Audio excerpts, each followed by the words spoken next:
in the gold-draped courts of Byzantium, where intrigue seeped through marble like blood through silk, few tales slither as quietly and fatally as that of Theodora. Hers was not a life carved in glory by armies or inherited lineage, but one painstakingly maneuvered behind thick curtains and perfumed doors.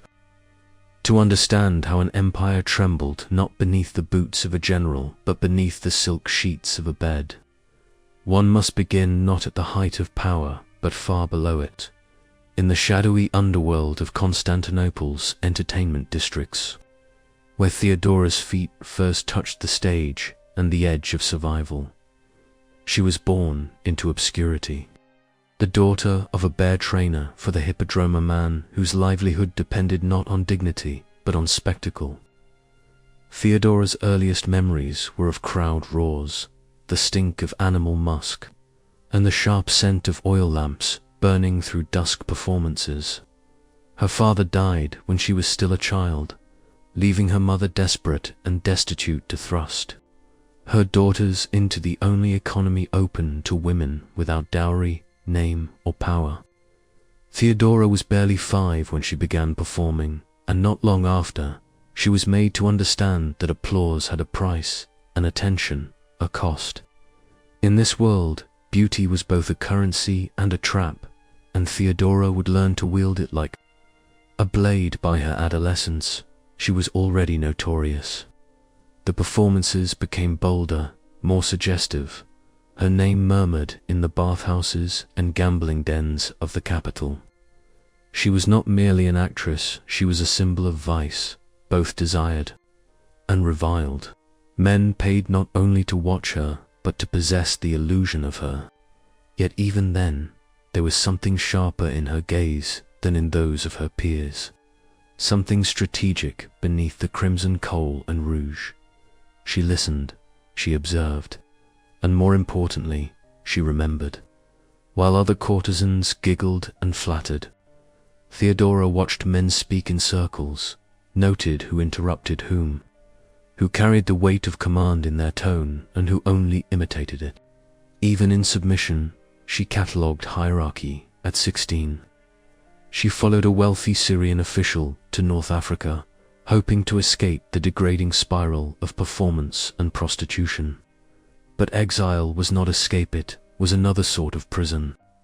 In the damp, sunless rooms of Carthage, Theodora found herself abandoned, alone, and sick. There were no silk cushions, no servants, no flattery, only the raw truth of her disposability. Yet this became a crucible. She clawed her way back to Constantinople, not as the girl who had left, but as something sharper, quieter, more dangerous. She returned with nothing, no husband, no fortune, not even good standing. But she had something else now. Clarity, power, she had realized, was not won through dramatics. It was taken silently, with patience, through the smallest openings in the grandest walls. Back in Constantinople, she did not return to the stage. Instead, she took a modest position, spinning wool in the house of a wealthy patroness, a seemingly meek existence. But this, too, was strategy. Spinning placed her in proximity to women of higher standing, those who passed information freely while believing the spinner deaf to politics. Here, Theodora became a ghost in fine company always. Present, always overlooked. She heard which general had fallen from favor, which senator's wife was sleeping with which eunuch, which grain tax was about to be lifted or pressed harder. No secret stayed secret long in parlors, and Theodora, now quiet and careful, became a silent vault of potential leverage. It was around this time that she met Justinian, the man who would soon become emperor. He was a rising star in the imperial bureaucracy, a man born of peasants but favored by his uncle, the Emperor Justin I, unlike other men. Justinian saw not scandal in Theodora, but potential. Perhaps it was her cleverness, or the poised way She debated faith and policy, or simply the fact that she did not flatter him like others. Whatever it was, their alliance began not in lust but in mutual recognition. They were both outsiders, both shaped by low birth and higher ambition. In each other, they saw not romance, but revolution. Their union shocked the elite. She was a former actress, a tainted woman. In Rome or Old Greece, her marriage to a man of such rising influence would have been unthinkable. But Justinian pushed it through, petitioning his uncle to change the law barring actresses from marrying senators. He did not do it in defiance of tradition. He did it because he saw that Theodora was essential to his future. From that moment on, she was more than a wife. She was a partner in rulership, the quiet presence who shaped policy not through edicts, but through suggestion. She spoke to Justinian at night, whispered observations that would take root by morning and decisions passed down by council. It is tempting to dismiss her power as manipulation, but that would be to misunderstand her method entirely. Theodora did not scheme for trinkets or titles. She worked to remake the empire in the only way she could, from within, from beneath, from the soft spaces men left unguarded. She advocated for women's rights not in speeches, but in reforms passed with Justinian's seal. She advised on tax, policy, theological disputes, military strategy, all while remaining cloaked in the ambiguous respectability of empress. To the court, she was ornamental. To Justinian, she was indispensable, and so it began the era of the bedroom throne. While marble statues of Justinian glared sternly across the capital, Theodora's influence flowed invisibly beneath. Ministers who crossed her found their careers stalled. Laws were passed that bore no trace of her hand, yet were unmistakably hers in tone and intent. She turned the palace into a stage more profound than any she had once danced upon. Her every movement choreographed, her every silence loaded with weight, and as Justinian's power grew, so did hers, not in shadow, but in reflection. The empire changed in ways no council foresaw. Policy became more centralized, more ideologically rigid, less tolerant of dissent. Enemies were not debated, were silenced. Loyalty became the coin of courtly survival, and many who had once laughed at the idea of a courtesan in silk now bowed with careful lips and cautious eyes. Theodora had transformed from scandal to spine. She was not merely the woman beside the emperor. She was the lever beneath the throne. In time, many would say she saved the empire from internal rot.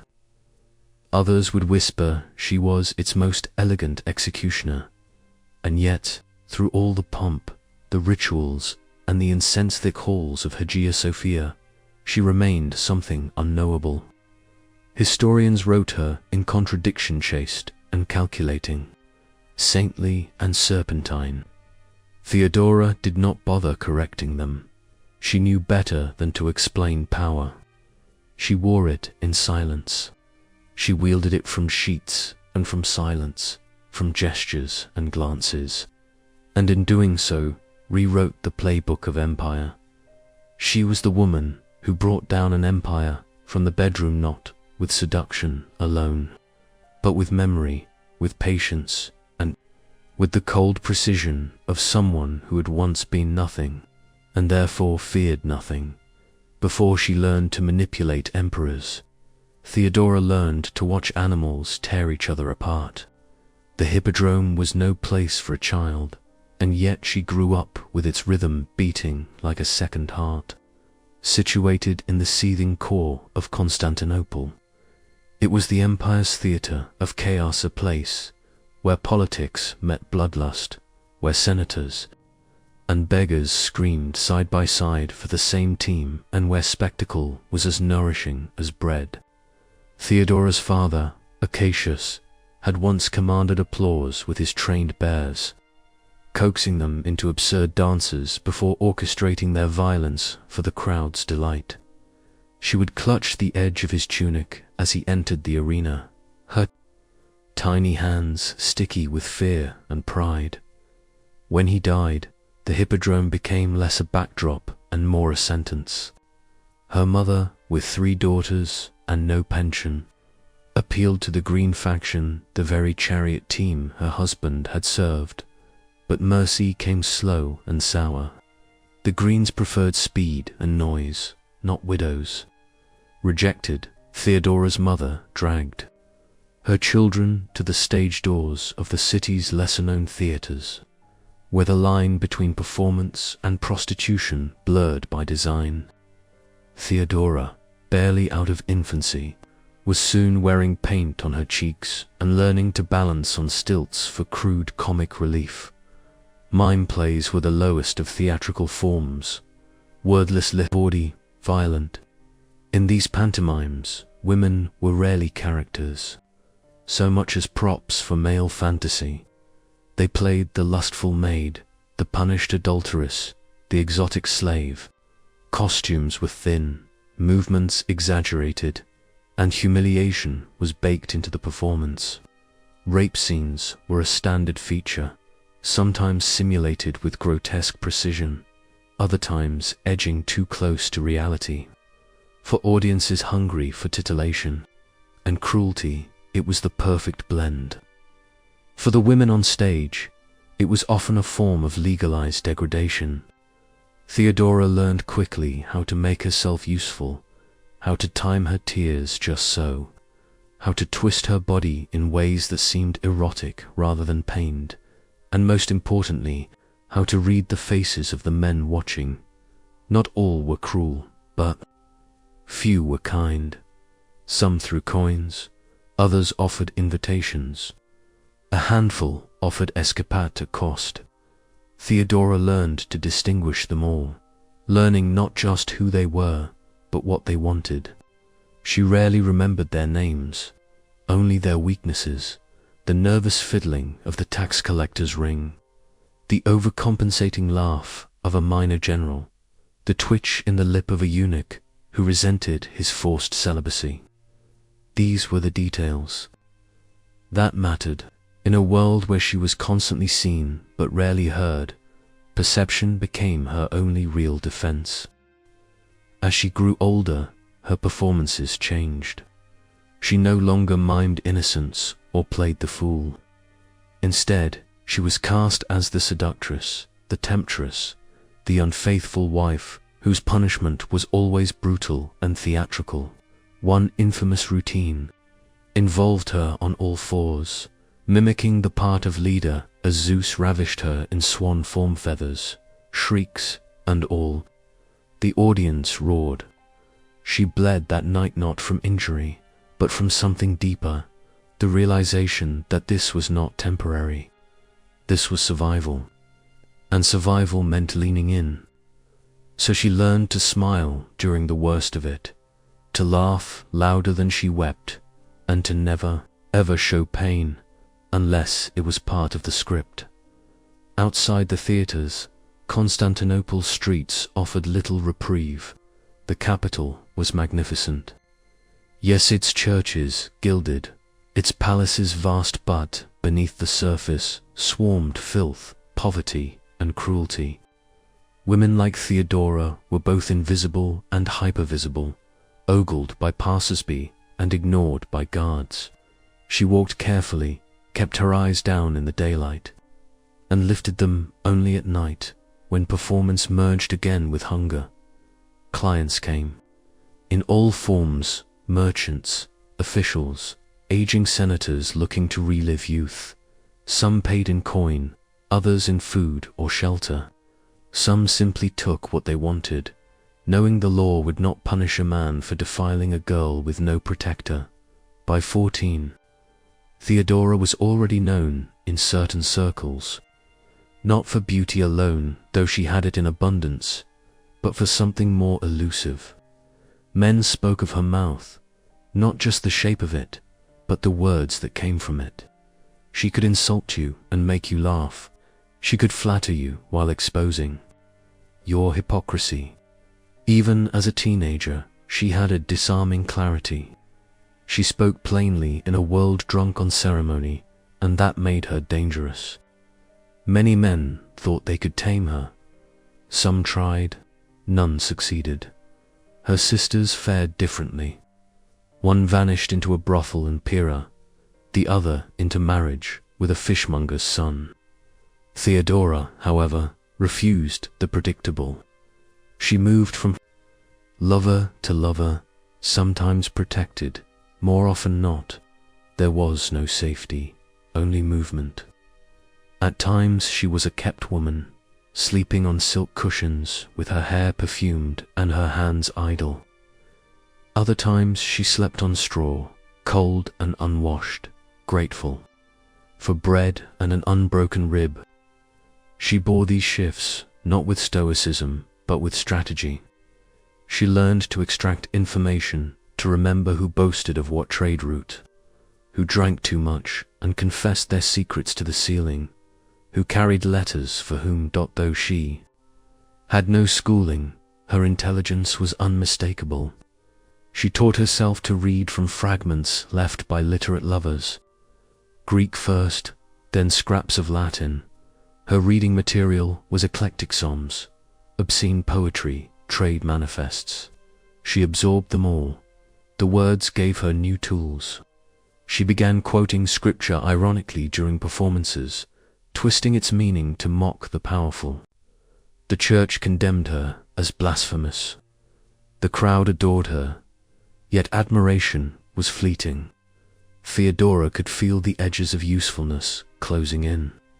There was only so long one could trade youth before the market dried up. She began seeking something different, not just protection, but possibility. When a Syrian official passing through Constantinople noticed her, she saw the opportunity instantly. He was not particularly charming nor gentle, but he had wealth, a retinue, and most importantly, he was leaving. She joined him, convincing herself that Carthage would be a beginning, not an end.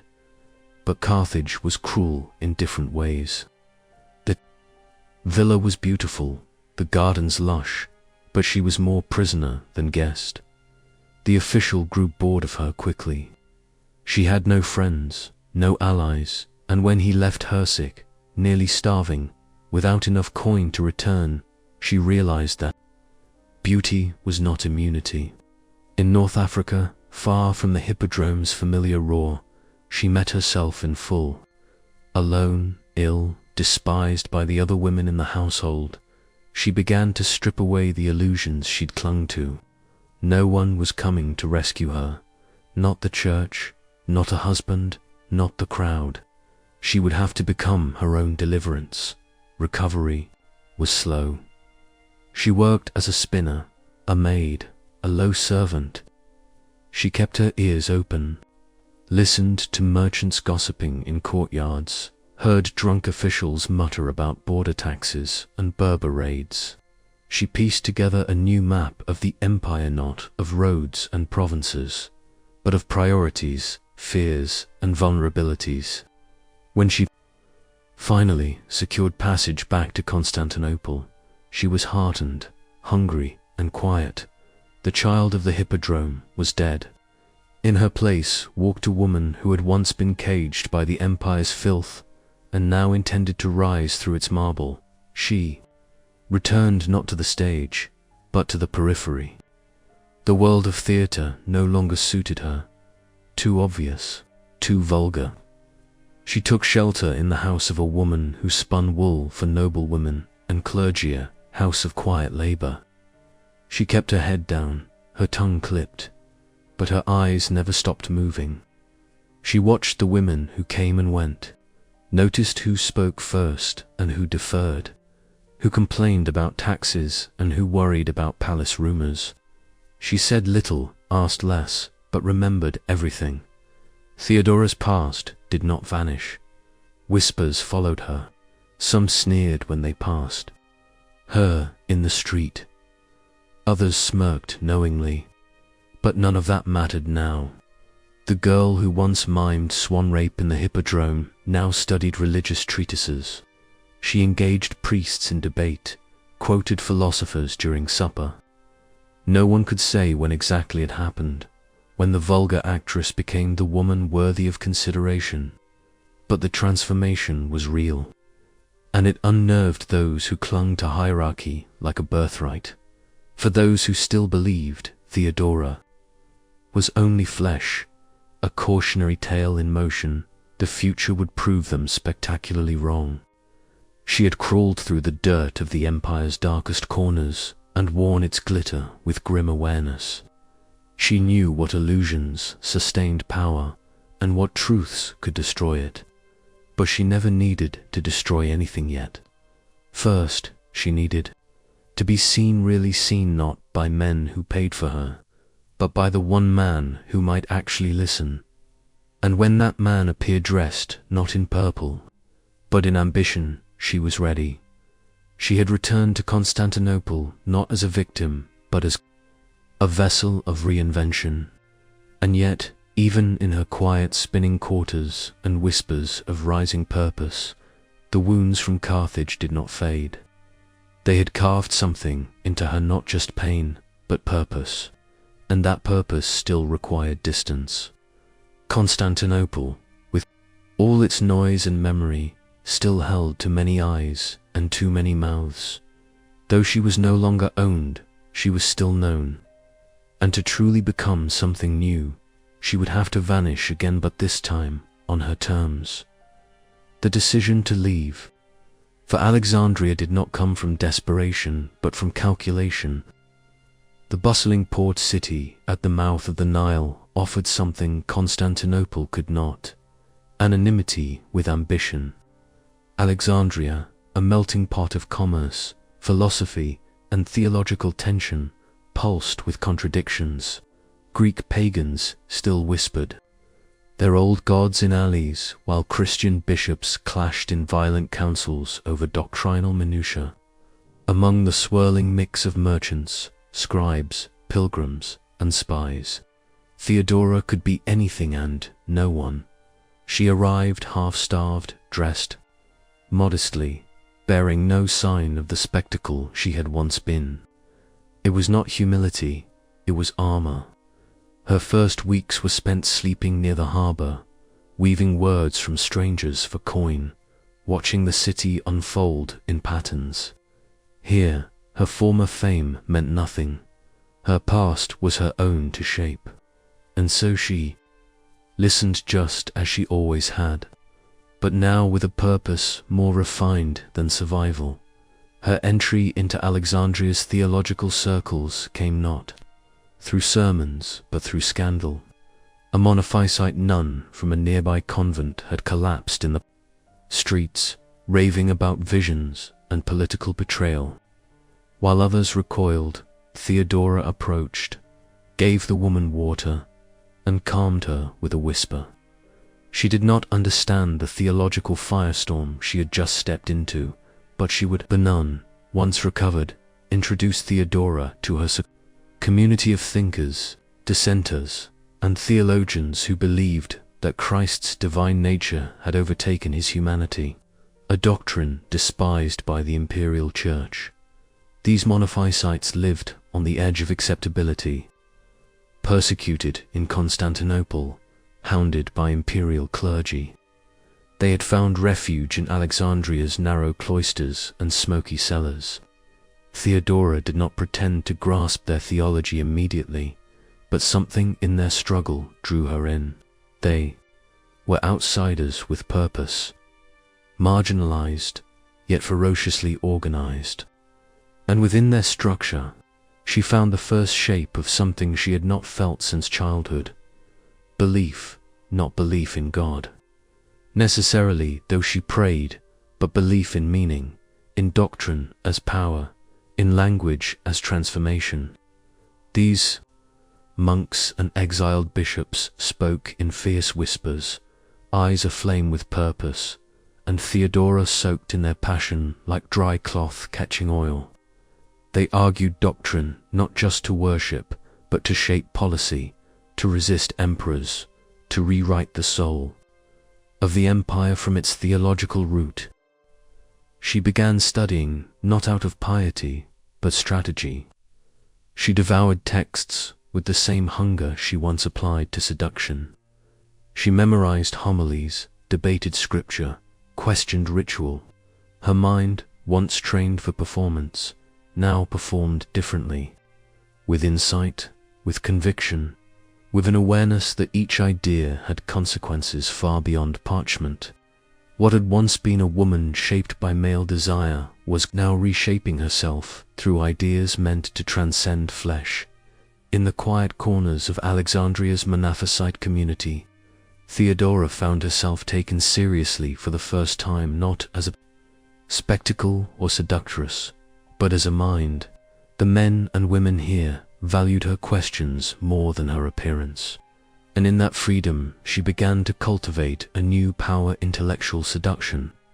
She knew how to make arguments stick, how to thread passion with logic, how to veil her more radical ideas in gentle phrasing so they would spread undetected until fully rooted. It was not all peace. Alexandria was tense, a city poised for rupture. Riots broke out between Chalcedonian and non-Chalcedonian Christians. Bishops were exiled and recalled. Theodora moved cautiously between factions, avoiding formal allegiance while drawing insights. From both, she came to understand how ideology moved men more powerfully than lust or coinbee, because it made them feel righteous. And righteousness, she learned, could be weaponized. Her beauty, though now less performed, remained a tool. She used it with restraint, never to tempt, but to open doors. A hand lingering longer than necessary, a smile offered at the right moment, a gaze that promised understanding rather than desire. It was enough. She no longer needed to sell herself to be seen. Now, she let men assume she was theirs while leading them into thought, not bed. She did not live lavishly. Her quarters were sparse, shared with 2 other women who spent their days sewing and their nights discussing faith and imperial policy. But it was not comfort she sought, it was clarity, and Alexandria gave it to her. In the daily rhythm of study and prayer, she refined a new kind of ambition. Not fame, not wealth, but influence. Influence rooted in morality, even if her version of morality was forged in compromise. She began writing letters, carefully worded, full of sympathy and veiled insight. Some reached officials, some found their way to bishops. Her name was never signed, but her phrasing, her arguments, her unmistakable cadence began to ripple through circles far beyond her physical reach. And slowly, the shape of her future sharpened. Word reached her of unrest in Constantinople. Justin, the aging emperor, was failing. His nephew, Justinian, was rising. The court was shifting, policies tightening. And among the rumors was a name. She had heard in her earlier life, a bureaucrat with peasant roots, famed for his discipline and reformist zeal. Theodora's breath caught when she heard his name again, Justinian. She remembered him vaguely, a glance shared once at a theatre door, years ago, before her exile. He had been unremarkable in appearance, but piercing in gaze. Rumor now said he was building something, an empire remade in order, in law, in divine harmony. But no order is neutral, Theodora thought. All order serves someone. The question was who would shape the vision he enforced. The idea began to take root, return, not as the woman who left in shame, but as one remade. Not as a performer, but as a thinker, a partner, a vessel of strategy cloaked in humility. Theodora began preparing. She cultivated contacts, merchants who passed through Constantinople, clerics who served as messengers, anyone with ties to the palace or its orbit. She wrote again, this time with more daring. She spoke of divine justice, of the need for female voices in interpreting mercy, of how the marginalized were the true soul of the faith. Her words were not rebellion, they were bomb, but underneath they carried fire. When the time came to leave Alexandria, it was not under cover of night, but in daylight. Head high, farewells whispered in the courtyard where she had once stood, unwashed and silent. The voyage back was rough, wine snarled, food scarce, but she did not fear hardship anymore. She had lived it, mastered it, weaponized it. Now every wave felt like punctuation, carving the sentence of her return. Constantinople loomed grey and thunderous as she stepped onto the docks. She did not rush. She observed. The factions were still at war, blues and greens bleeding each other in the streets. Senators jostling for favor, churches echoing with contradictions. But beneath the surface, something new pulsed. Uncertainty. The old order was fraying. And in that fray, Theodora saw her opening. She did not seek the stage again, nor the spinning room. This time, she moved deliberately, with select company women she had written to, now eager to meet her in person. Clerics sympathetic to monophysite theology, and slowly, ever so slowly, those who served in the palace. Her name had traveled farther than she expected. Some remembered her performances, others had read her words, and among them all, one man had both watched her long ago and now read her ideas with quiet interest. Justinan. When their meeting finally came, it was quiet, no trumpets, no dramatics. A modest gathering in the home of a mutual acquaintance. He spoke first, carefully, asking about her beliefs, her time in exile. She replied with restraint, offering not seduction but sincerity, not flattery but analysis. He listened, and then he asked more. By the end of the evening, they were no longer strangers. What began in philosophy became something deeper, an alliance of minds wrapped in quiet attraction. Theodora did not pretend to be pious, nor did she downplay her past. She presented it as a crucible, and herself as the tempered result. Justinian saw not a liability, but a survivor with vision, and in that recognition she found confirmation. She had not clawed back to power. She had carved a new form of it, and now, with the palace walls once again within reach, Theodora stood not as a remnant of shame, but as a rising force. She did not expect warmth, not in a city like Constantinople, where memory calcified into rumor. Yet her return stirred, not scandal, but curiosity. Theodora had learned to walk unnoticed, but now she moved with intention still, modestly dressed, still humble in manner, but no longer shrinking. In quiet gatherings, she quoted scripture with care, threading Monophysite logic through casual conversation. In homes where men debated tax burdens and theological reforms, she smiled softly, asked clever questions, and listened more than she spoke. Her presence had once been performance. Now it was pressure, gentle, invisible, but shaping the atmosphere of every room she entered. It was in one of these rooms, shaded by a cypress-lined courtyard and thick with incense, that she saw him again, Justinian, the man whose name had drifted across her exile like a promise, the man now positioned to inherit the Byzantine Empire. He stood apart even then, not through wealth or ostentation, but by the stillness that surrounded him. Where other men preened or shouted to be heard, he was quiet, careful.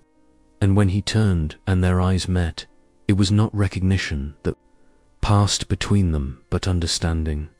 Their first conversations were brief, cloaked in formality. She spoke of Alexandria, of the unrest and the faith that pulsed beneath it. He responded with measured questions, never prying, always testing. Their dialogue unfolded slowly, like chess between equals. He challenged her, asked her to explain.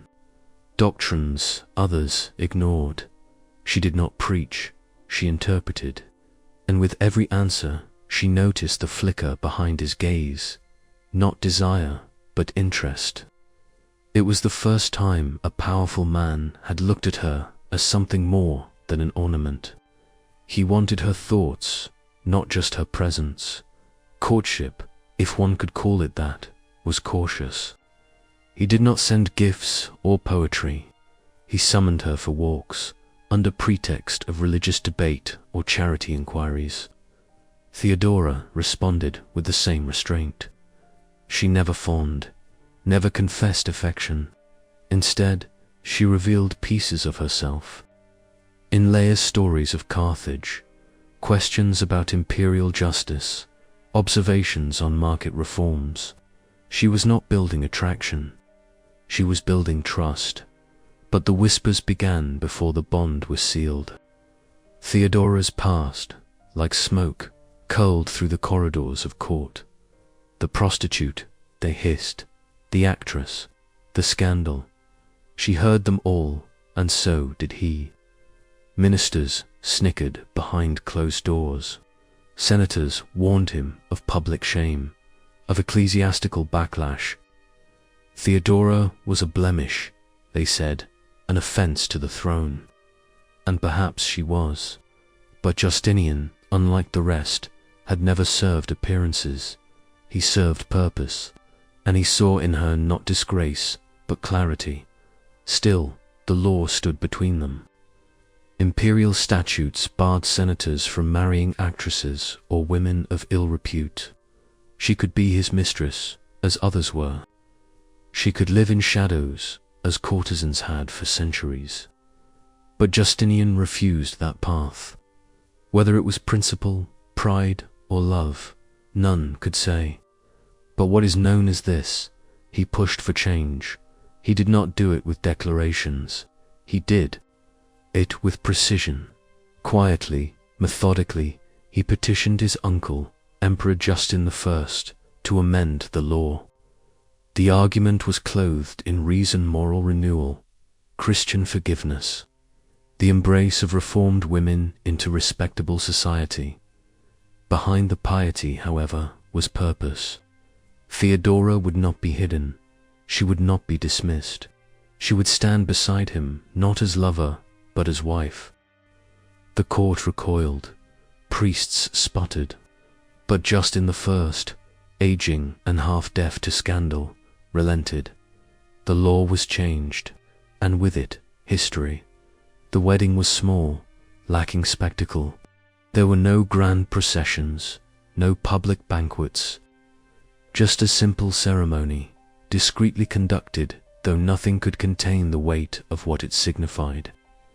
An emperor's heir had married a former prostitute, and not for lust, but for partnership. The backlash was immediate. Satirists scribbled filth onto temple walls. Aristocratic wives clutched their pearls, muttering that the gates of Rome would have never permitted such shame. But behind closed doors, something more dangerous was happening. Theodora had begun to speak, not loudly, never publicly, but in salons, over wine, in brief walks with the wives of governors. She asked questions. She suggested reforms. She noted injustices. She never gave commands. She made suggestions feel like the other person's idea. And so, policies began to shift subtly at first. A draft of legislation would bear a strange clause, favoring women's property rights. A bishop would quietly walk back a harsh condemnation. Senators found themselves echoing lines they could not trace to their source. It wasn't sorcery, it was strategy. Theodora had learned long ago that power rarely came in commands, it came in patterns. She knew how to shape conversation so that the men who held pens and seals left meetings believing themselves enlightened. She made them feel wise, not led. And in this, she was revolutionary. But not everyone was blind. Some, especially those who had spent years clawing their way into the emperor's favor, began to notice. They watched Justinian's policy shift toward social cohesion, toward centralized control, toward a more rigid moral code that curiously left space for mercy. And they began to whisper again, this time not just about her past, but about her present influence. They spoke of a shadow cabinet, a second court formed in bedchambers and confessionals. They feared her not because she was immoral, but because she was effective. Yet Theodora did not respond to these murmurs with denial or shame. She leaned into them.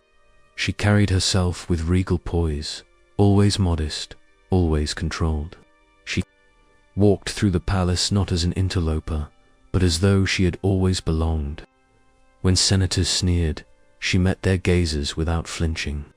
When noble women withdrew their friendship, she befriended their daughters instead. She built alliances not by begging, but by becoming necessary. It was not long before her hands still, invisible, began to shape affairs of state.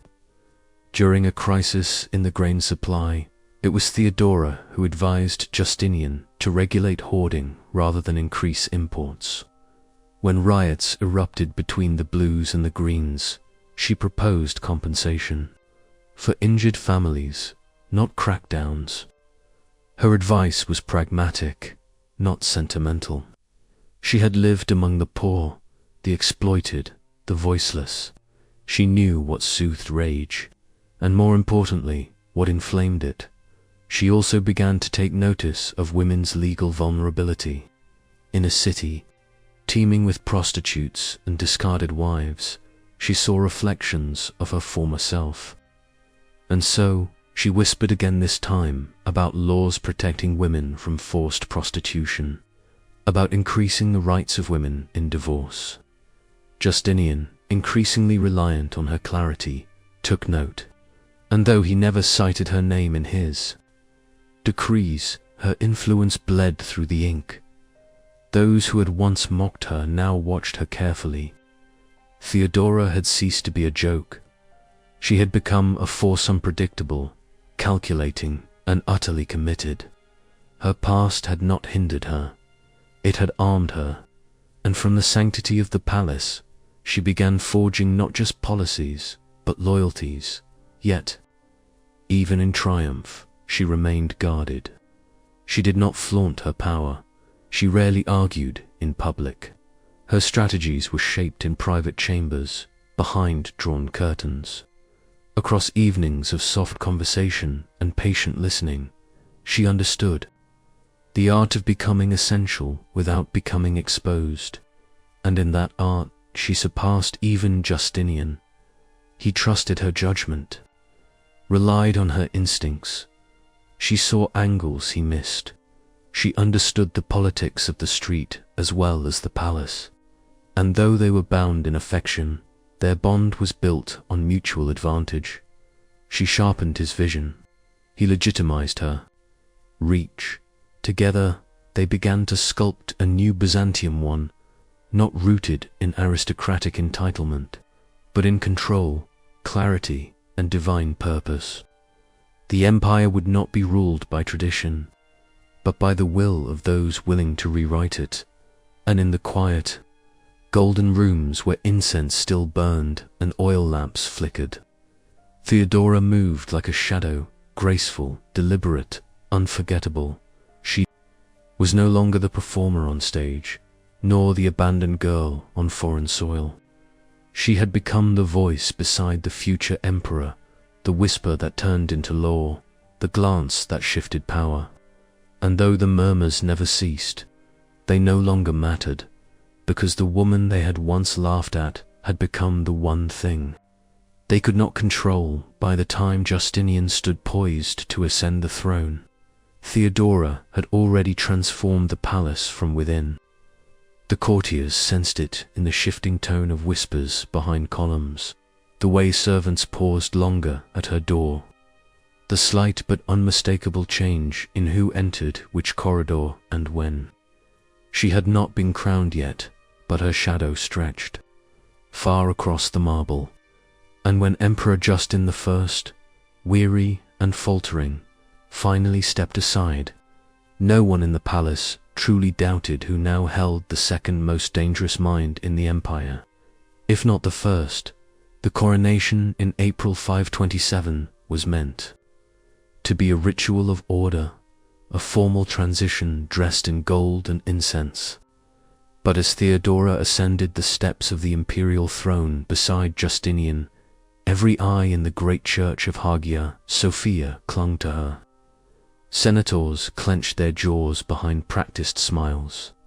Bishops dipped their heads too quickly, uncertain whether to offer blessing or bristle. The poor, who had once watched her from the gutters, now cheered with the kind of awe that bordered on prophecy. And above them all, Theodora stood serene, cloaked in imperial purple, adorned in emeralds and pearls, her expression carved in composure. It was not beauty that stunned them. It was what she represented. A woman who had known the lash and the stage, now standing equal to emperors. The former prostitute, now empress, not in private, but under the gaze of heaven. The ceremony followed protocol, the acclamations, the anointing, the golden crown lowered upon her brow. But no script could contain the tension beneath it. For the elites, it was not merely a shock to the senses, it was a threat to the old hierarchy, one made visible in velvet and ritual. From that moment, Theodora was no longer a whisper. She was power incarnate, yet she did not rule through spectacle. She ruled through precision. Theodora understood the palace not as a monument, but as a machine, and she had spent years studying its mechanics. Now, as empress, she began tightening the screws. Her first priority was the internal courtiers, functionaries, messengers, servants, and private councils.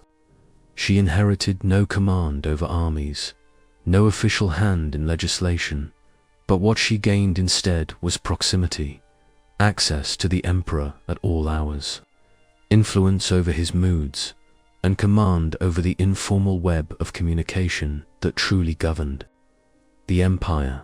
She reorganized the palace's staff, not publicly, but through quiet appointments and subtle removals.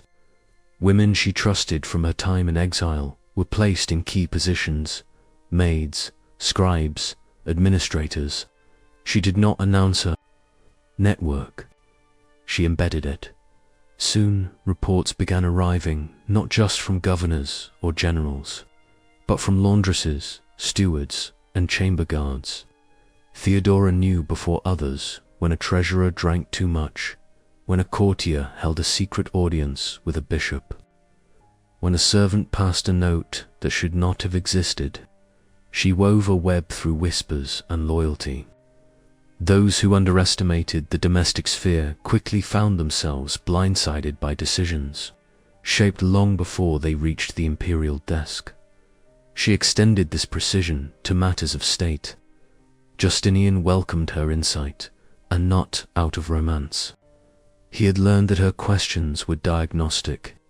She exposed contradictions in policy, challenged advisors who assumed too much, and brought the weight of experience that none of his generals possessed. She knew what desperation smelled like. She knew what would cause a street to riot and what would keep it silent. Justinian valued order. Theodora understood what made it brittle. Together they reshaped decrees. Theodora read each one before the seal. She rarely edited directly. Her notes came as questions. What of the widows? Or will this inflame Alexandria? Justinian, ever the reformer, found her voice indispensable. Yet to the public, these changes seemed to emerge. From the emperor alone, Theodora had no need for recognition. Influence was more enduring than fame. Not everyone adapted. The senatorial class, already disoriented by Justinian's legal reforms and Theodora's unorthodox rise, began to close ranks. Many of them had lost power under the new regime. They resented Justinian's populist impulses and feared Theodora's unpredictable reach. She had no noble blood, she had no army, but she seemed to know things before they happened. And worse, she understood what to do with the information. The generals were no easier. Men like Belisarius, heroic and lionized, treated her with public respect and private caution. They had risen through campaigns, spilled blood for territory. Theodora had never seen a battlefield, yet her influence matched theirs in court. She did not pretend to understand military logistics. She asked different questions about supply lines to poor districts, about the morale of troops' families, about the treatment of captives. Her inquiries unnerved them. She cut through their assumptions with a calm that did not belong to nobility or naivete, but to someone who had survived too much to be impressed by medals. Religious authorities posed their own dangers. Though Justinian aligned closely with the Chalcedonian orthodoxy, Theodora maintained private sympathies with the monophysites she had lived among in Alexandria. She did not challenge imperial doctrine publicly, but she worked beneath it. She shielded monophysite clergy from persecution where she could. She intervened quietly in appointments, protected underground gatherings, and used her influence to stall edicts. For this, many bishops despised her. They called her a heretic behind closed doors. Some called her worse, but they never accused her in public. They knew better. Her control was not loud, it was curated. At court events, she spoke sparingly, always in measured tones. She did not play the martyr, nor the vixen. She cultivated the image of a serene ruler, one who had suffered and emerged purified. Her silences spoke louder than condemnation. She mastered the art of looking directly at her enemies without blinking.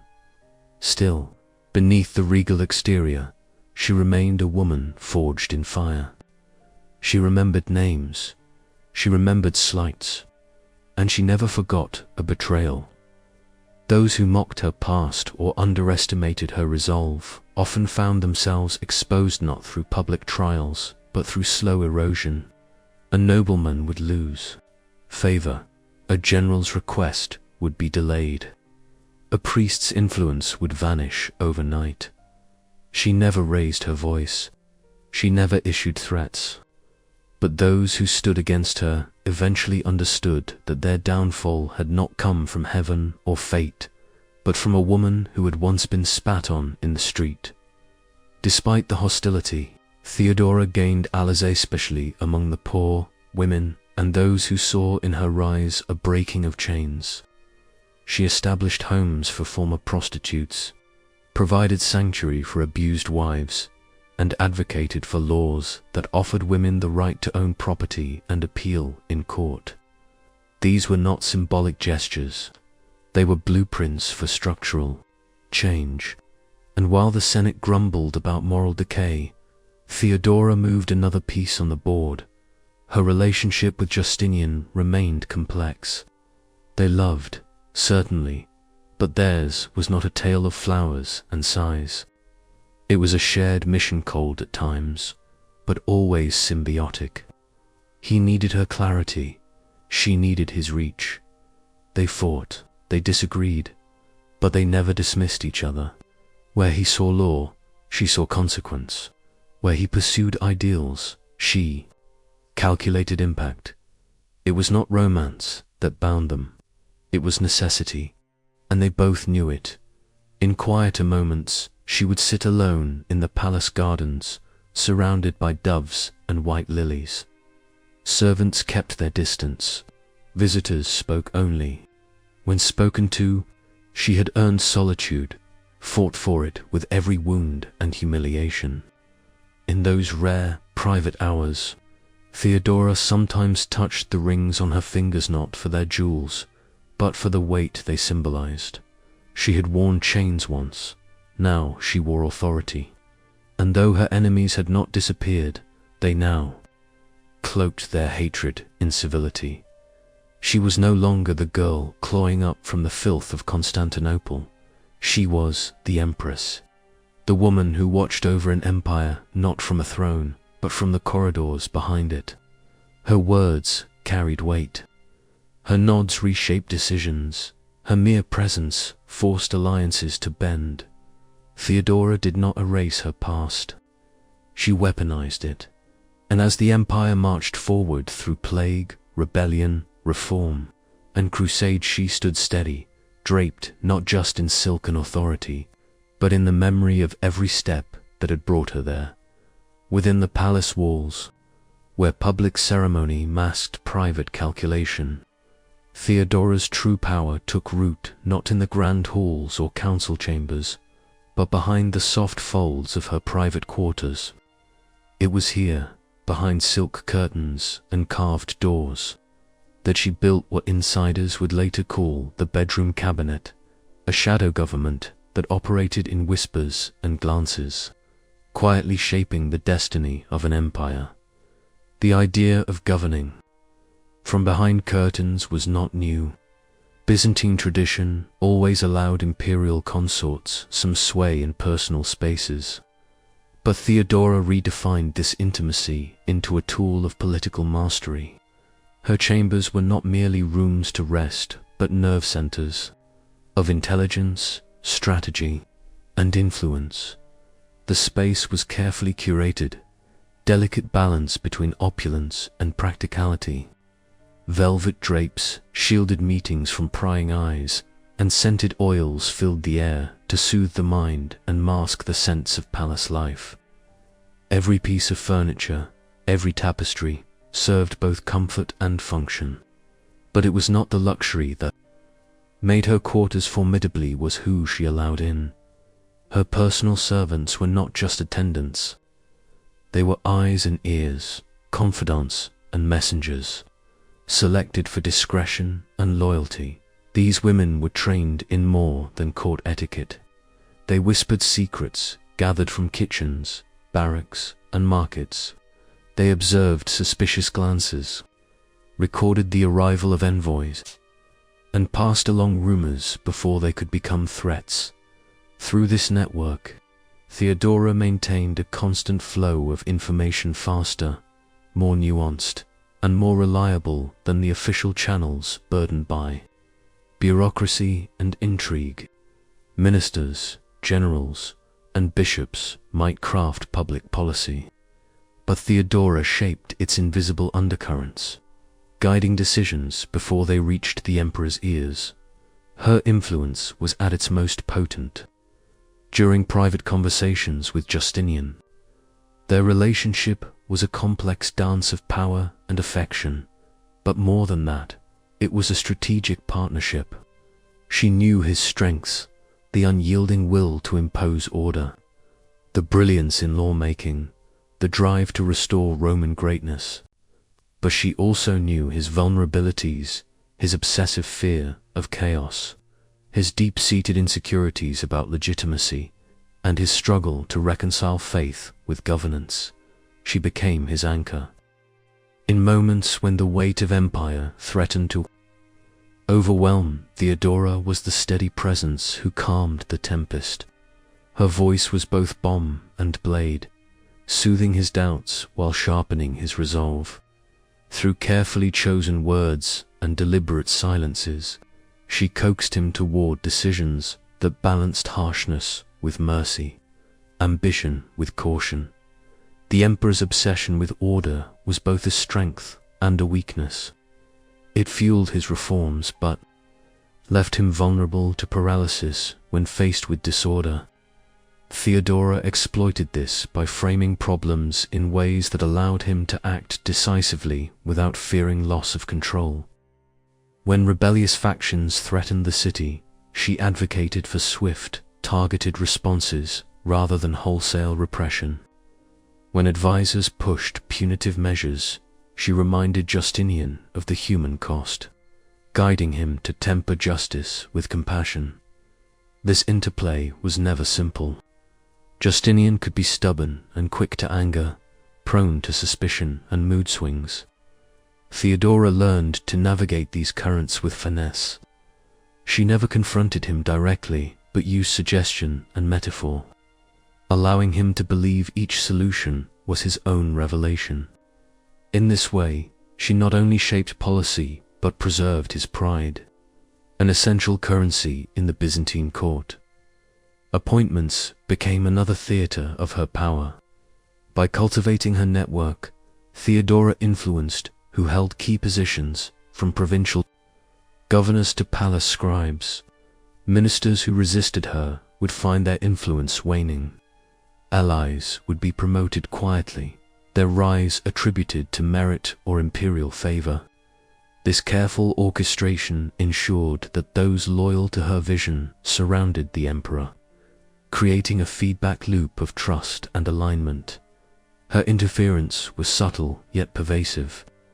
A seemingly innocent recommendation during an evening chat could shift the balance of power in a distant province. A whispered warning might prevent a conspiracy before it formed. Theodora's bedroom was not just a refuge. It was a command center where the empire's pulse was felt most keenly. Behind the scenes, she also managed delicate religious politics. Justinian's reign was marked by efforts to unify Christian doctrine, often sparking tensions with various sects and the Orthodox hierarchy. Theodora's private sympathies toward monophysitism, nurtured during her exile, made her a secret protector of dissenting clergy. Through confidential audiences, she granted them reprieve and patronage, using her influence to temper the harsher edges of imperial policy. This balancing act was dangerous. Religious leaders who suspected her leanings saw her as a threat to orthodoxy, and whispers of her heterodoxy circulated among conservative circles.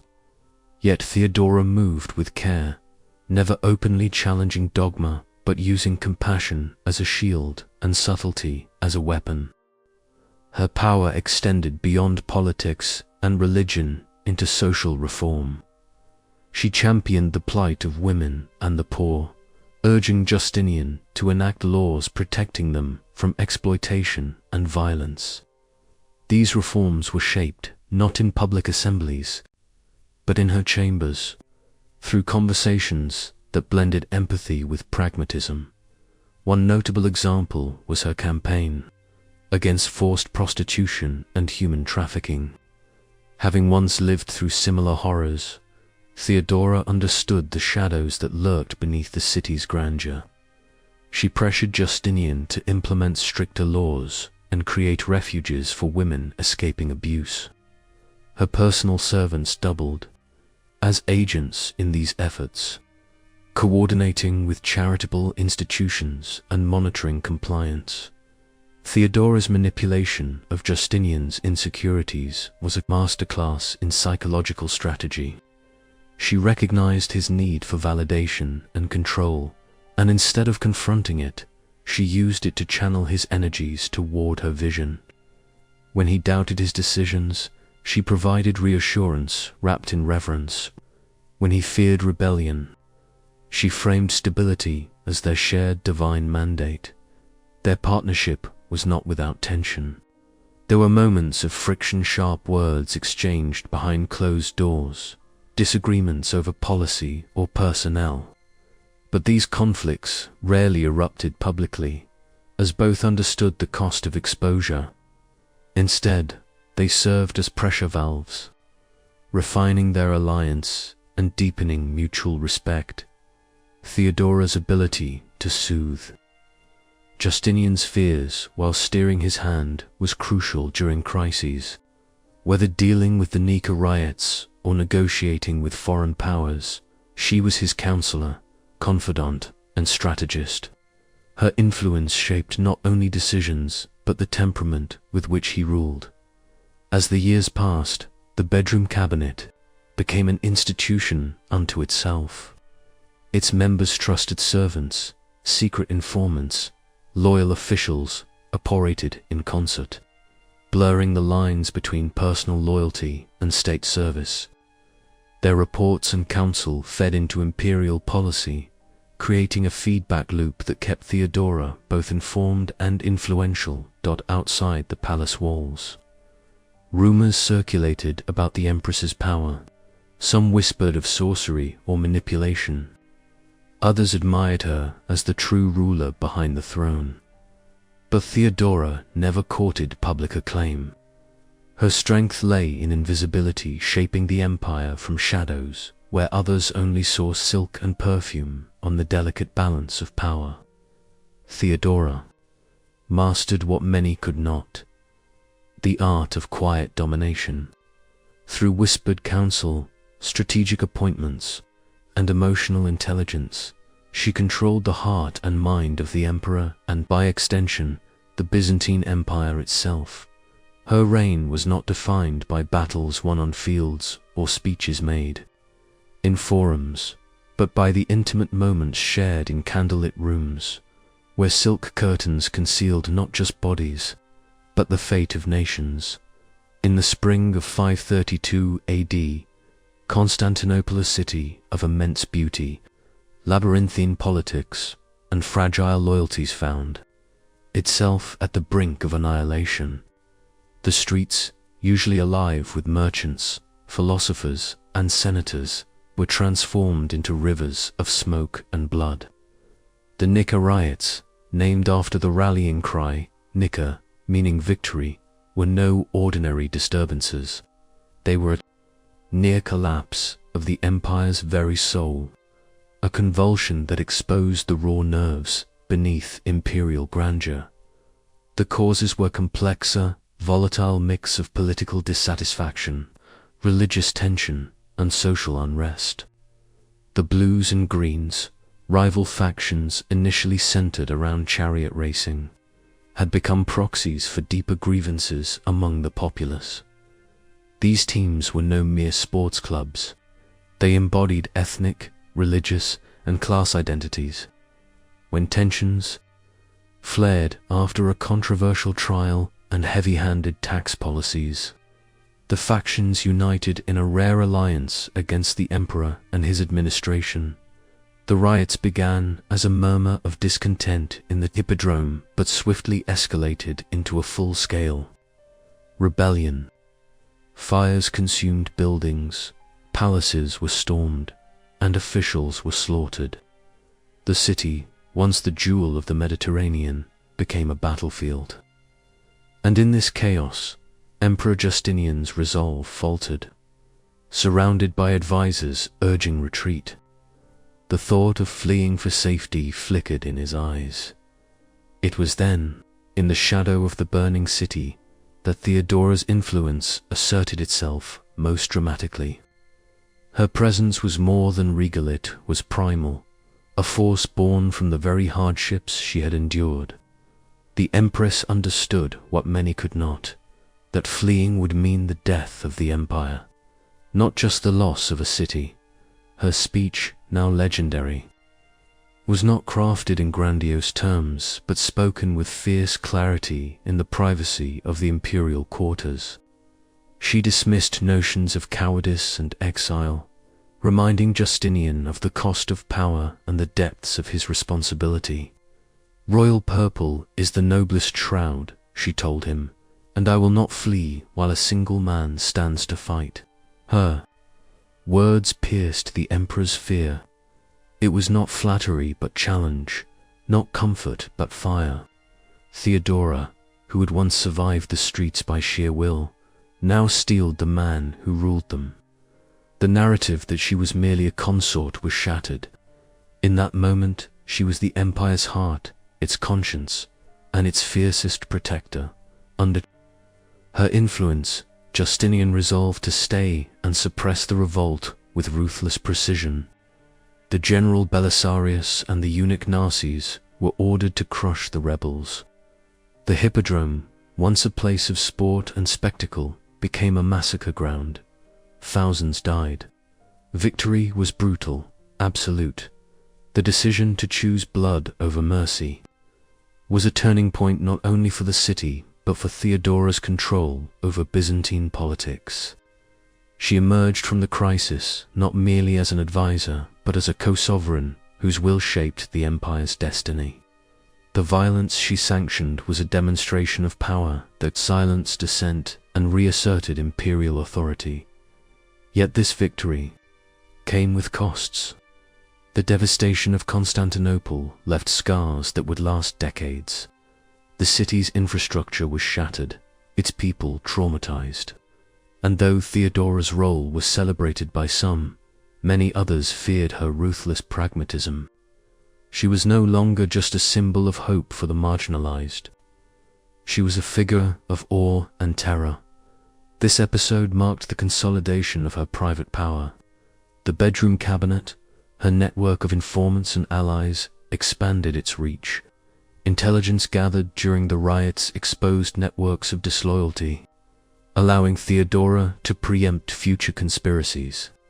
Her influence over court appointments tightened, as she placed loyalists in positions critical to maintaining order. Her relationship with Justinian deepened through the crisis. The emperor, once hesitant and uncertain, now deferred more frequently to her judgment. He recognized that her insights were not just emotional, but strategic, rooted in a profound understanding of the city's pulse and the complexities of governance. The Nika riots revealed the raw fragility beneath Byzantine strength. They underscored the precarious balance between mercy and authority, between fear and control. Theodora's choice to stand firm, to embrace ruthless power rather than safety, defined her legacy. It was a moment where the empress transcended the roles imposed by birth and circumstance, becoming an architect of history itself. The echoes of that fiery spring would ripple through the empire's future through reforms, wars, and religious debates. Theodora's hand, once hidden behind curtains, now shaped events with an unmistakable force, and the empire, scarred but unbroken, marched forward under her quiet dominion. After the fires of the Nika riots had cooled and Constantinople's shattered streets began to mend, Theodora's gaze turned sharply inward, not toward reconstruction, but toward those who threatened her reign. Power in Byzantium was never absolute. It flowed in currents beneath the gilded surface, and those who challenged her were many. Generals wary of her influence, clergy who condemned her past, and aristocratic women who saw her as an interloper, unworthy of the purple. The purges that followed were surgical, cloaked in the trappings of legal process but driven by political will. Theodora understood the art of subtle annihilation. She wielded gossip like a dagger, turning whispers into accusations and accusations into exile or death. It was a war waged in silk and sandals, behind veils and beneath embroidered sleeves, far from the battlefield's mud but no less deadly. Among her earliest targets was Pope Sil, a man of spiritual authority. His allegiance had become a liability. Reports from court records and letters reveal a campaign of calculated isolation. Theodora leveraged her contacts within the church and the imperial administration to paint Silverius as a conspirator against the emperor's divine mission. Letters sent to Rome hinted at his disloyalty. Envoys whispered of secret meetings with enemies of the state. Under this pressure, Silverius was deposed and exiled, removed not by open rebellion, but by the quiet, relentless machinery Theodora set in motion. His removal sent a clear message. No voice, however sacred, was beyond her reach. The church, long a bastion of conservative power, now found itself infiltrated by an empress who understood its rituals and secrets better than most. Yet, it was not just the clergy who faced her wrath. General Belisarius, the empire's most celebrated commander, was another source of tension. Though he served Justinian loyally, his wife, Antonina, was rumored to harbor ambitions that clashed with Theodora's. Theodora's relationship with Antonina was a silent war waged in courtesies and veiled threats. Court documents and correspondence suggest a pattern of mysterious illnesses and sudden absences befalling Antonina's allies. Friends found themselves accused of treason or swiftly removed from posts. Some historians speculate that informants, embedded within the palace, fed false rumors that eroded Antonina's influence, whether by poison, arrest, or exile.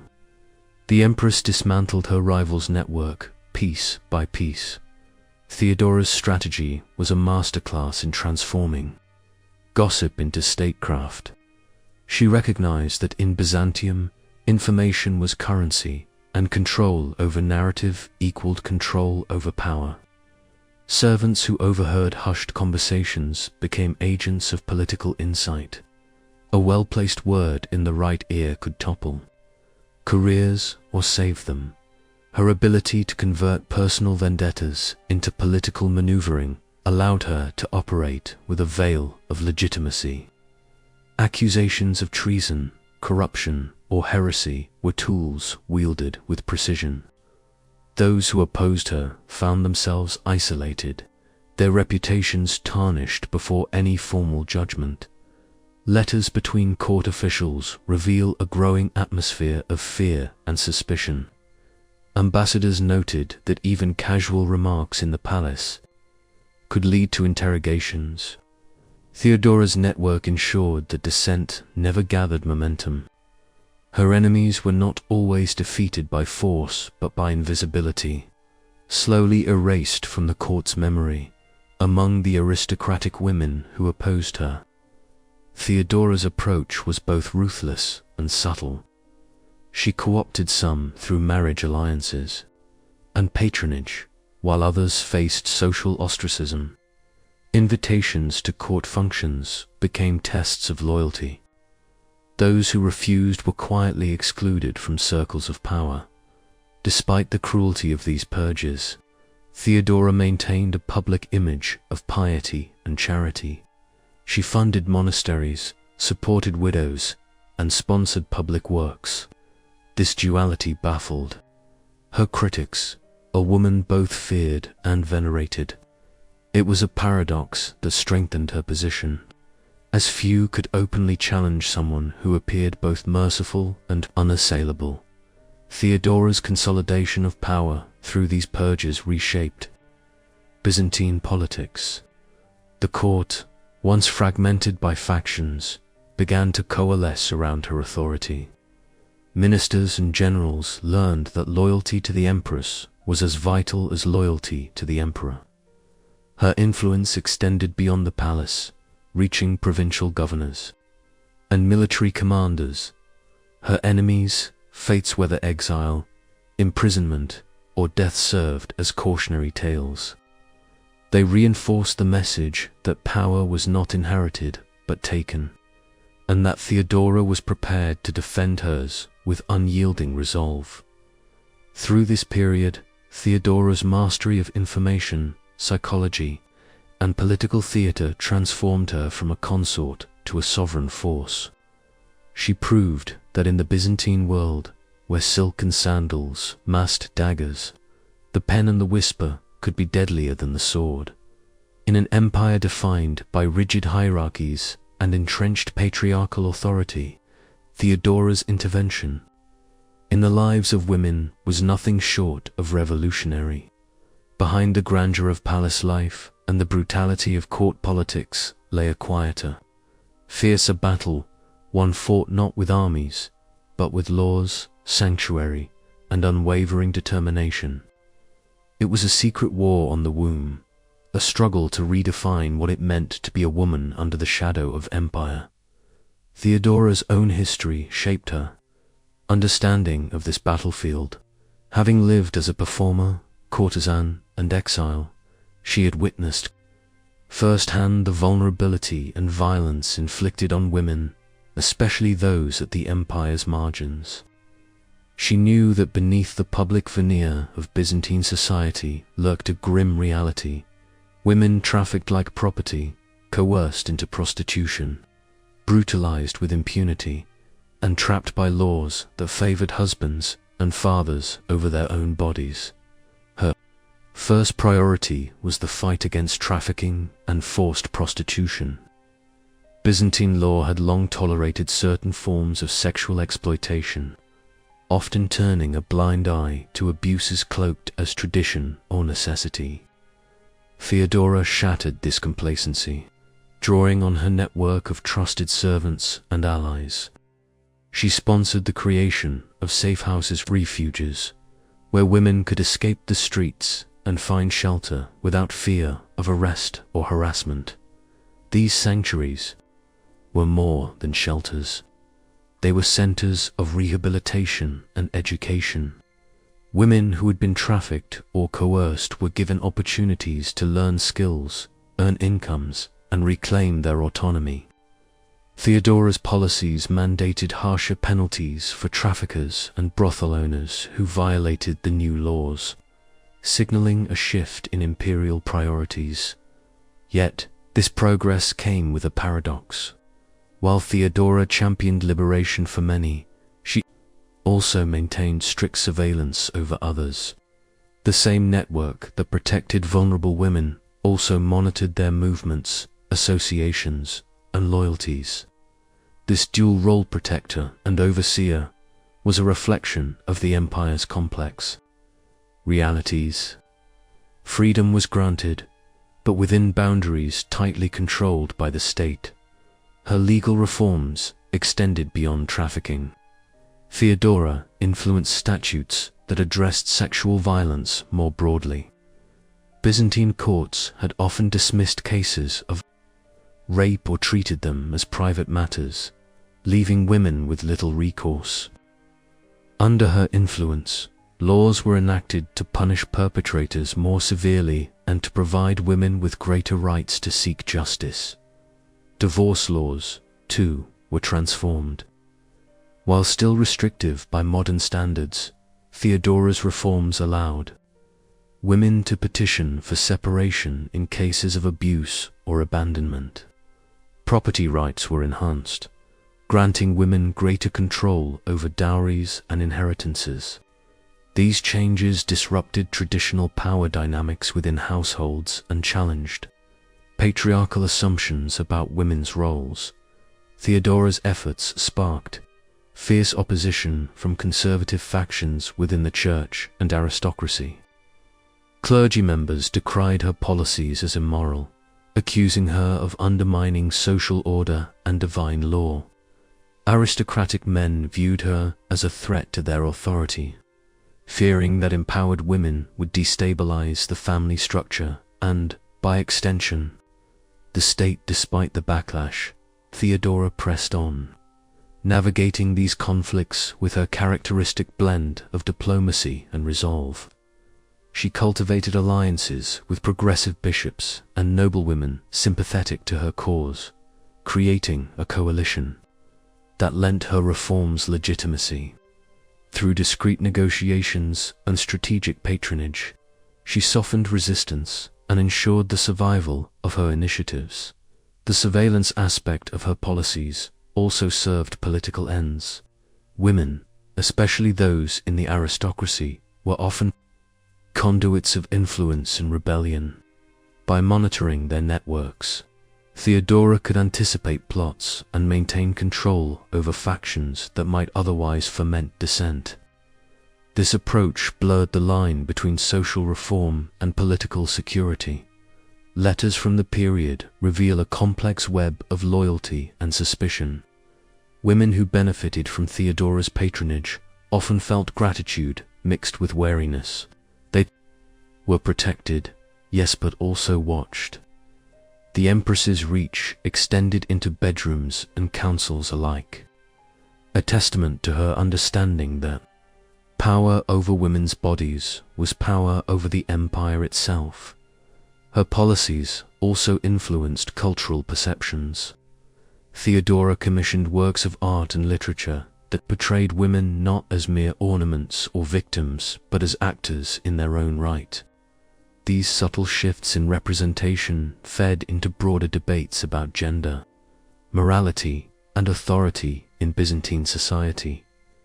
Theodora's secret war on the womb was not without contradictions.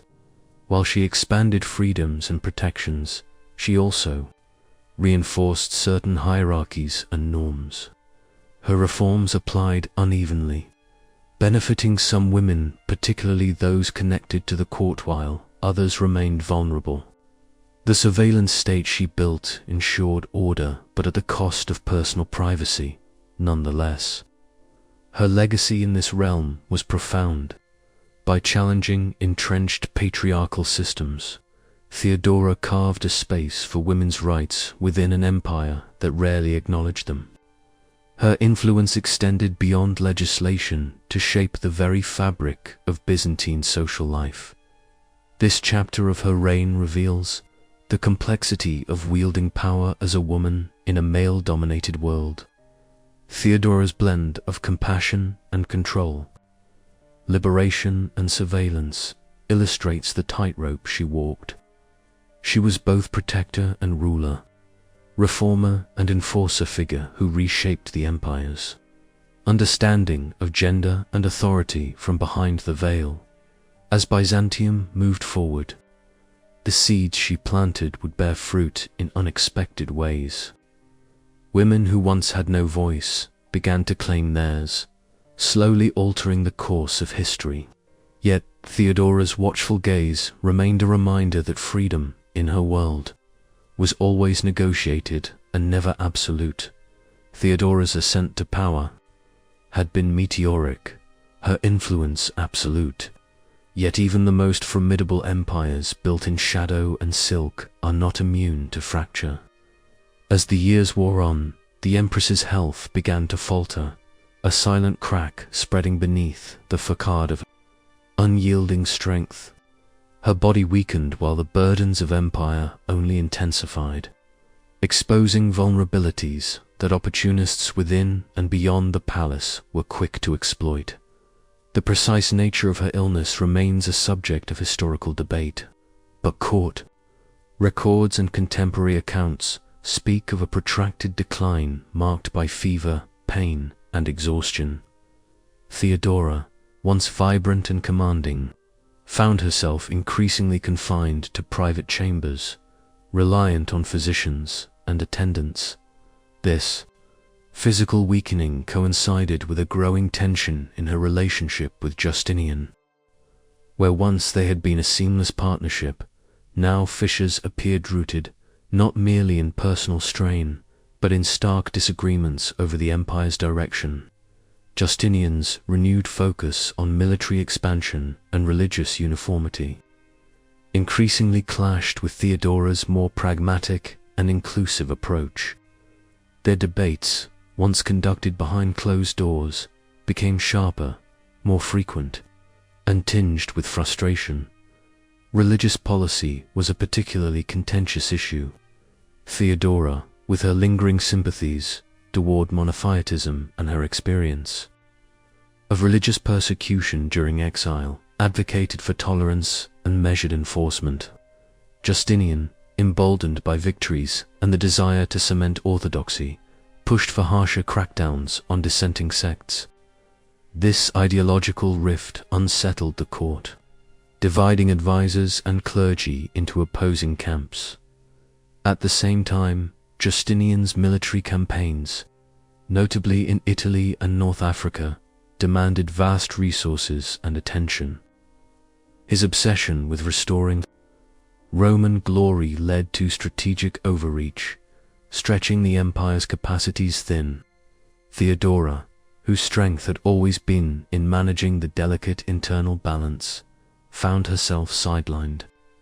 Her influence waned as generals and ministers focused on external conquests. Court factions, long suppressed by Theodora's network, sensed the shift. Ambassadors reported increased whispering in corridors, nobles jockeying for favor, and subtle power plays emerging among once subservient officials. The Empress's illness was seen not just as a personal tragedy, but as a political opportunity. Rumors began to circulate, some cruel, others calculated, about Theodora's past. Stories of her early life as a performer and courtesan resurfaced, with renewed vigor, weaponized by rivals seeking to undermine her legitimacy. These tales were spread in salons and churches alike, eroding the carefully cultivated image she had maintained for years.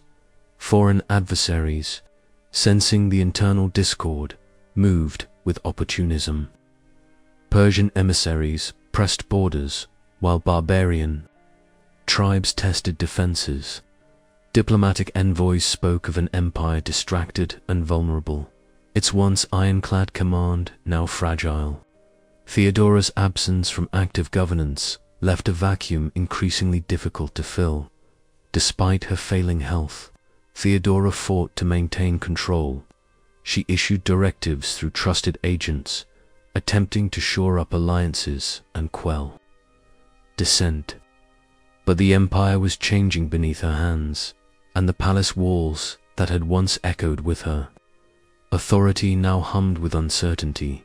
The strain between her and Justinian culminated in a series of disputes over appointments and policy decisions. Advisors loyal to Theodora clashed openly with those aligned with the emperor's militaristic vision. The court's atmosphere grew charged, a tension palpable even to outsiders. Meanwhile, Theodora's surveillance network, once a formidable force, began to falter. Informants were dismissed or replaced, messages delayed or lost.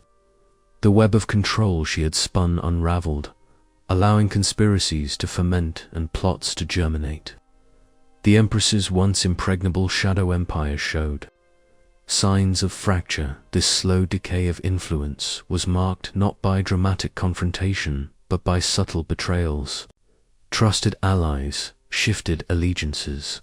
Former enemies found new courage. Theodora's isolation deepened even as the city bustled with political intrigue. Her final months were a study in contradiction. She remained a symbol of imperial majesty, draped in purple and jewels, yet her eyes revealed the toll of unseen battles. Theodora's legacy, built on survival, manipulation, and strength, was threatened by the very fragility she had concealed for so long.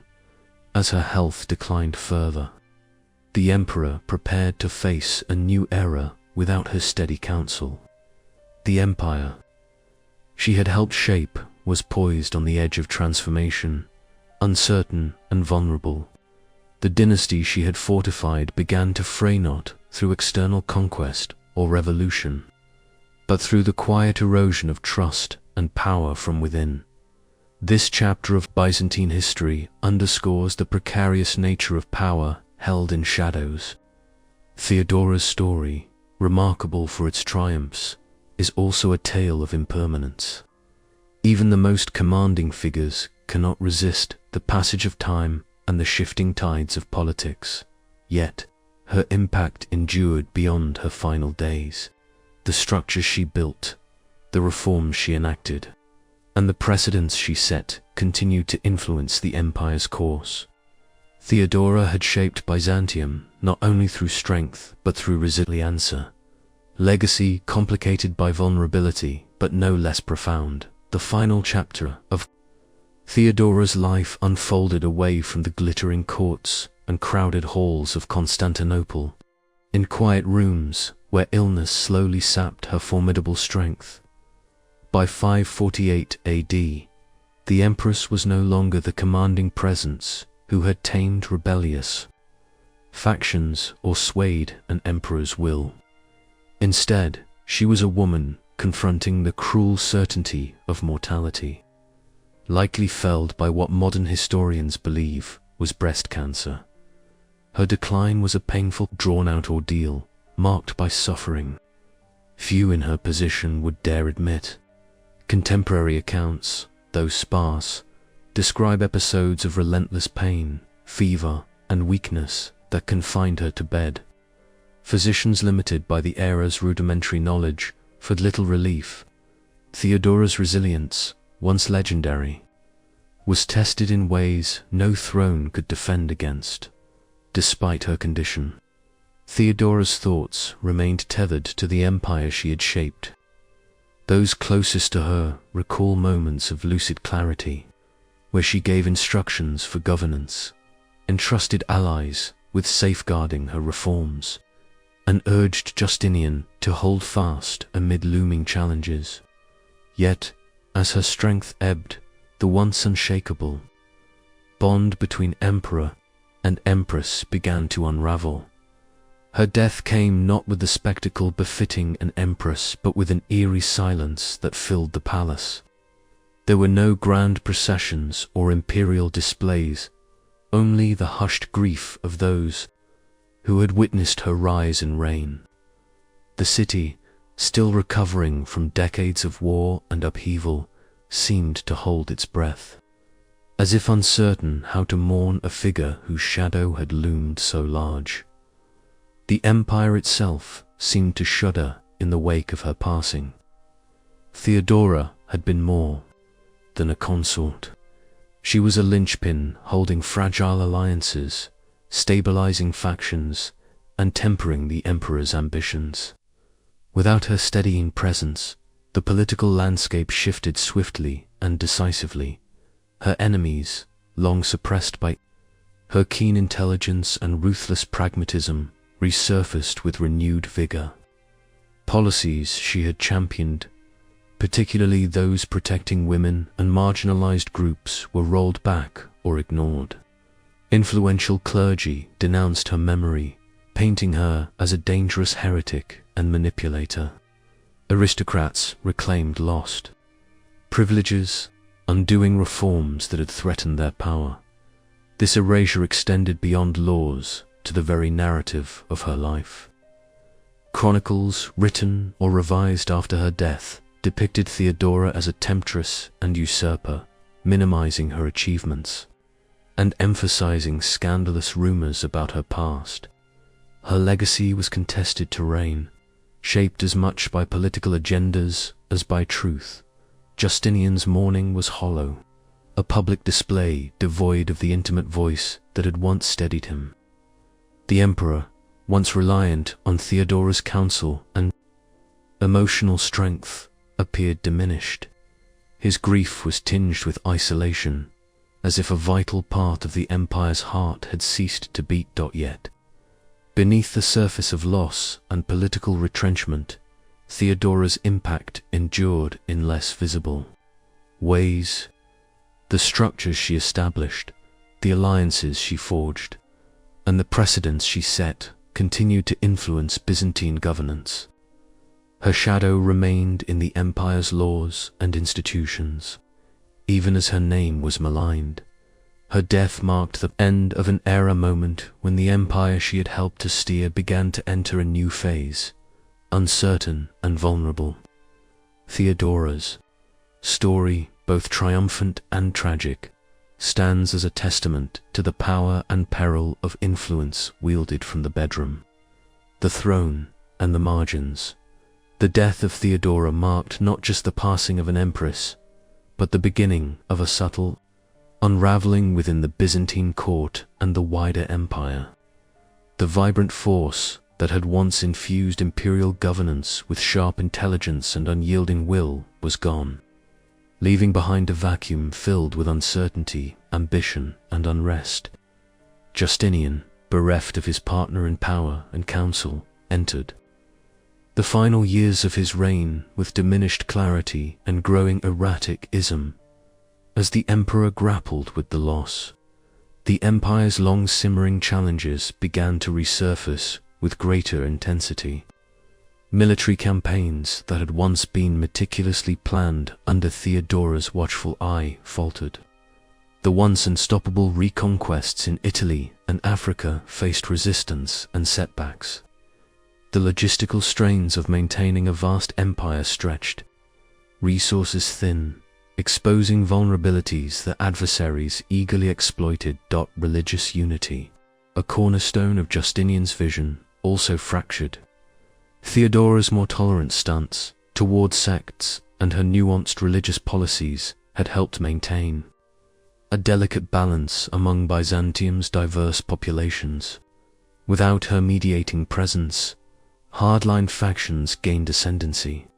Intolerance increased, sparking renewed conflicts between Chalcedonian Christians and Monophysites, exacerbating divisions that weakened internal cohesion. Within the palace, political intrigue deepened. The purges and alliances Theodora had managed with deft precision unraveled. Factions vied openly for influence, emboldened by the emperor's wavering leadership. Corruption and nepotism flourished, as the mechanisms of control she had built lost their effectiveness.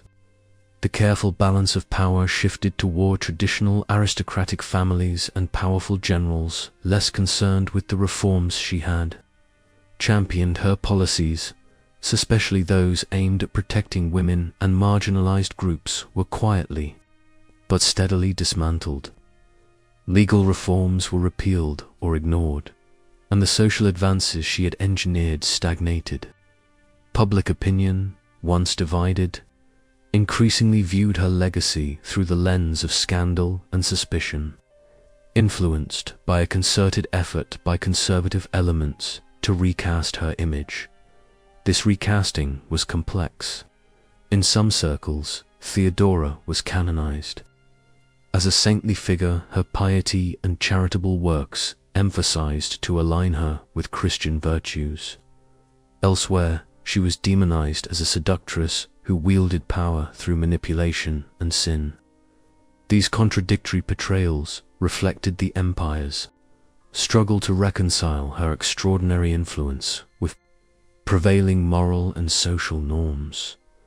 The duality of her memory mirrored the empire's own conflicted identity, civilization proud of its Christian heritage, yet grappling with the realities of political necessity and human ambition. Theodora's personal empire, built in whispers behind silken curtains and from intimate conversations in imperial chambers, faded gradually. The power she had wielded so decisively dissolved like perfume lingering on cold stone, remembered but no longer present, yet Byzantium itself endured. The structures Theodora helped to shape: the centralized bureaucracy, the legal codes, the cultural patronage remained integral to the empire's governance. Her influence persisted in subtle ways, embedded in institutions even as her name was contested. This period also highlighted the limits of power, gained through informal channels. Theodora's ascent was exceptional, reliant on unique personal qualities and circumstances. After her, no woman would wield such influence with the same authority for centuries. Her legacy became a cautionary tale about the fragility of power, built on intimacy and intrigue rather than traditional authority. The slow erosion of her empire coincided with broader historical shifts. The external pressures of invasion and economic strain would intensify, leading to transformations that reshaped Byzantine identity. Yet, the imprint of Theodora's reign, its boldness, complexity, and contradictions, remained a defining chapter. In the empire's story, her story closed not with a dramatic fall, but with a gradual fading, a reminder that even the mightiest empires, and those who shape them from behind the scenes, are subject to time's inexorable tide. Theodora's life and reign cast a shadow long after her death, a shadow that stretched across centuries and empires, refracted by countless hands seeking to claim, condemn, or celebrate her memory. The story of the woman who rose from the margins of Byzantine society to the pinnacle of power was never static. It was a living narrative and manipulated by politics, religion, gender, and culture. Her legacy became a battleground as contested and complex as the empire she once helped rule. The Catholic and Orthodox churches, institutions central to Byzantine life and power, played pivotal roles in shaping how Theodora was remembered. Within the Orthodox tradition, her image was paradoxical. Some hagiographies and liturgical texts praised her charitable works, her support for the church, and her pious end. In monasteries, where she had sponsored foundations, she was venerated as a model of Christian virtue, a repentant sinner who had risen above her early life. Yet this veneration was complicated. Orthodox clergy also grappled with her past as an actress and courtesan, roles viewed with disdain in a religiously conservative society. This duality manifested in art and literature, where Theodora was alternately depicted as a saint and a sinner. Her mosaics in the Basilica of San Vitale in Ravenna, for example, immortalize her regal bearing and divine right. Yet contemporaneous texts hinted at scandal and moral suspicion. The Catholic Church, especially in later centuries, interpreted Theodora through a more critical lens. Western chroniclers often emphasized her alleged manipulations and licentiousness, framing her as a cautionary tale about female ambition and the dangers of moral laxity. Her story was invoked to warn against the corrupting influence of women, who wield power outside traditional patriarchal structures. This dichotomy between sanctification and sensationalism echoed throughout medieval and early modern historiography. Theodora's figure became a prism reflecting broader anxieties about gender and authority. She was both a villainess in some accounts and a heroine in others. A woman whose life story defied easy categorization.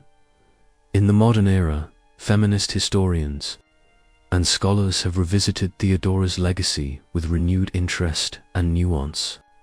Moving beyond the sensationalist portrayals of past centuries, they have sought to reclaim her as a complex figure-woman, navigating and reshaping a deeply patriarchal world through intelligence, courage, and strategic acumen.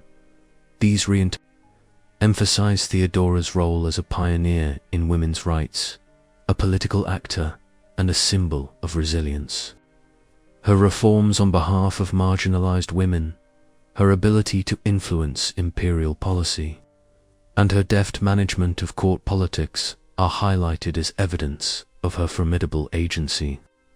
Feminist scholarship situates her within a continuum of women who shaped history despite structural constraints, yet even this reclamation acknowledges the contradictions that defined Theodora's life. Her exercise of power was entwined with surveillance, ruthlessness, and sometimes moral ambiguity. She was not a simple heroine, but a figure who embraced complexity, wielding intimacy and persuasion as weapons in a brutal world. The physical remnants of her legacy, most notably the mosaics that adorn San Vitale, continue to captivate scholars and visitors alike. These artworks preserve her image in shimmering tesserae of gold and color, sanctifying her presence in sacred space. Yet the very beauty and grandeur of these mosaics invite questions about image, memory, and myth-making. They sanctify and sensationalize simultaneously, capturing both her imperial majesty and the enigma of her origins. Her story's endurance is a testament to the power of narrative, shaped not by brute force, but by subtler means. Theodora did not bring down an empire with poison or daggers. Her weapons were softer, but no less lethal. Intimacy, persuasion, and a ruthless mastery of male weakness defined her approach to power.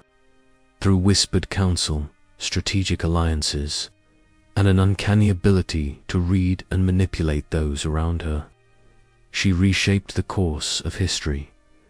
This legacy challenges traditional conceptions of power and influence. It reveals that empires are as vulnerable to the quiet strategies enacted behind closed doors as to open warfare. Theodora's life underscores the potency of personal relationships, emotional intelligence, and psychological insight as tools of governance. Moreover, her story invites reflection on the ways history remembers women who transgress norms. The oscillation between reverence and vilification reflects persistent tensions around female authority. Theodora's legacy embodies these tensions, offering a mirror to the societies that have sought to define and contain her image. In tracing Theodora's dangerous legacy, one sees not only the story of a remarkable woman, but also the evolving dynamics of history itself, how memory is shaped, contested, and repurposed across time. Her narrative, forged in the crucible of empire, remains a vivid example of how power can be wielded and how legacies can be both preserved and distorted